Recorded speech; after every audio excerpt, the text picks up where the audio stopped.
বিএনপির গুলশান কার্যালয়ে নিয়মিত অফিস করছেন দলের ভারপ্রাপ্ত চেয়ারম্যান তারেক রহমান। এ নিয়ে আরো জানাতে সরাসরি যুক্ত হচ্ছেন সহকর্মী তন্দ্রা তারুণ্য।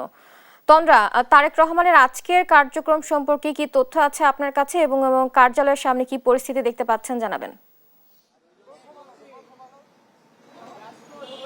বুবলি, ধন্যবাদ আপনাকে। আজকে সকালের দিকে এর আগে আমরা যেটা দেখেছি যে সাধারণত তারেক রহমান তার যে গুলশানের যে কার্যালয়টি রয়েছে বিএনপি কার্যালয়, সেখানে কিন্তু তিনি এর আগে আমরা দেখেছি যে ঠিক উনি 11টার পরপরই চলে আসেন। তবে আজকে কিন্তু তার ব্যতিক্রমটি ঘটেছে এবং আজকে কিন্তু তিনি 11টার কিছুক্ষণ আগেই তিনি আসলে গুলশান কার্যালয়ে চলে এসেছেন এবং প্রতিদিনের মতো আজকেও কিন্তু এখানে সাধারণ নেতাকর্মী যারা ছিলেন আমরা দেখেছি সকাল থেকে তাদের লোকজন তারা ছিলেন এখানে, তৃণমূলে যারা আছেন নেতাকর্মী তারা এখানে ছিলেন এবং পাশাপাশি ভিতরে কিন্তু আমরা দেখেছি যে আসলে সকালের দিকে ভিতরে মির্জা ফখরুল ইসলাম আলমগীর তিনিও প্রবেশ করেছেন এবং পাশাপাশি যেহেতু উনি ঢাকা 17 আসন থেকে এবার নির্বাচন করছেন, সেক্ষেত্রে ঢাকা 17 আসনে যে তৃণমূলের যে নেতাকর্মী যারা রয়েছেন এবং তার অনুসারী যারা রয়েছেন তাদেরকেও আমরা দেখেছি যে তারা এখানে এসেছেন। পাশাপাশি দলীয় সূত্রে জানা গেছে যে আজকে একটি তৃণমূলের যে নেতাকর্মী যারা রয়েছেন তাদের সাথে একটি মত বিনিময় সভা হওয়ার কথা রয়েছে এবং সেই অনুষ্ঠানের ভিত্তিতে কিন্তু এখানে আমরা সকাল থেকে দেখেছি যে নেতাকর্মী থেকে শুরু করে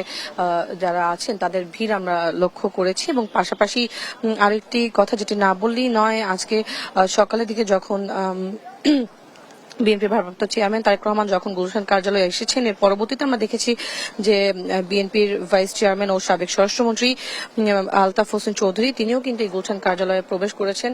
তবে এখন পর্যন্ত আসলে পুরোপুরিভাবে আজকের সব ধরনের কার্যক্রম সম্পর্কে জানা না গেলেও মত বিনিময় সভা হওয়ার কথা রয়েছে সেটি জানা গেছে এবং ভিতরে আজকে আসলে এই নির্বাচনের ব্যাপারে আসলে কথা হবে এমনটাই কিন্তু দলীয় সূত্রে জানা গেছে এবং পাশাপাশি ছাত্র দল থেকে যুব দলের কিছু নেতাকর্মীকে আমরা দেখেছি তারাও আজকে এসেছেন এই গুলশান কার্যালয়ে মত বিনিময় সভায়।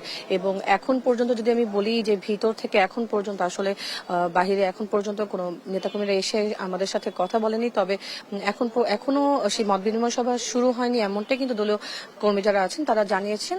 তো এখন পর্যন্ত যদি আমি বলি তারেক রহমান ভিতরে আছেন এবং এই তাদের যে মত বিনিময় সভা সেটি হওয়ার পরবর্তীতে আমরা জানতে পারবো যে আসলে পরবর্তীতে তাদের আসলে কি নিয়ে কথাবার্তা হয়েছে। বুবলি, এই ছিল আমার কাছে গুলশান কার্যালয় থেকে সর্বশেষ।